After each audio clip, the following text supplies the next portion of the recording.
What about spittoons?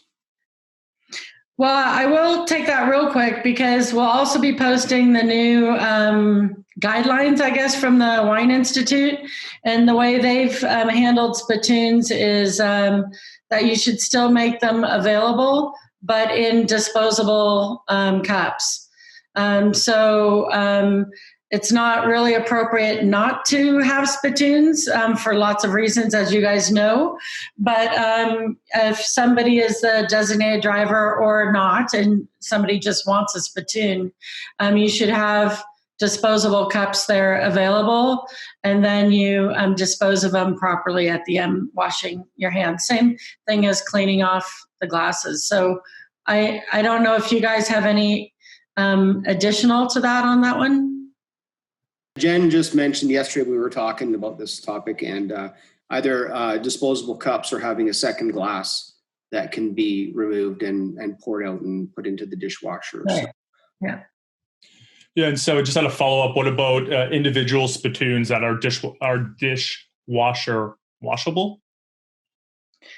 Yes. If you can treat them like glassware.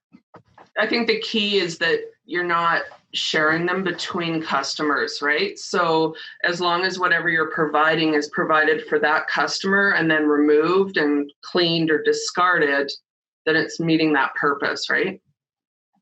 May I ask a question about spittoons? It's just Jonathan here. Sure.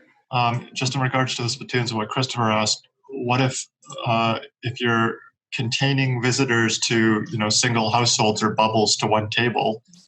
Can you put a dishwashable spittoon or two or three down on the table for just that one group to use, and then they get cleaned and sanitized? You're not giving them to other groups.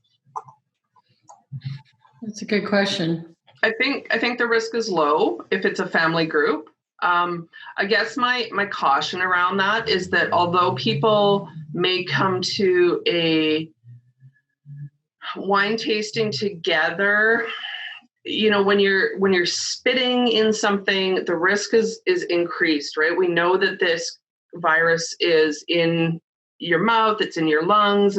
So if somebody has it and they're spitting into something and you're sharing that, I think the risk is higher. So I think my gut reaction, I don't have a definite answer, and Steve disagree with me, but my gut reaction on that is no, I'd still like to see individual ones.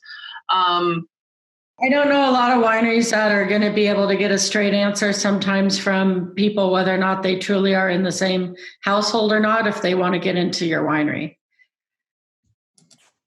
I mean, the Stagettes are pretty obvious. They don't live in the same household, but others not so easy to ask that question. From a worker health and safety perspective, it does increase the potential for exposure, right? So you'd have to have additional precautions in place on how you're going to handle that shared glass afterwards, right? So we're not looking at through the general public or the clients, but to the person who's taking that away to clean it.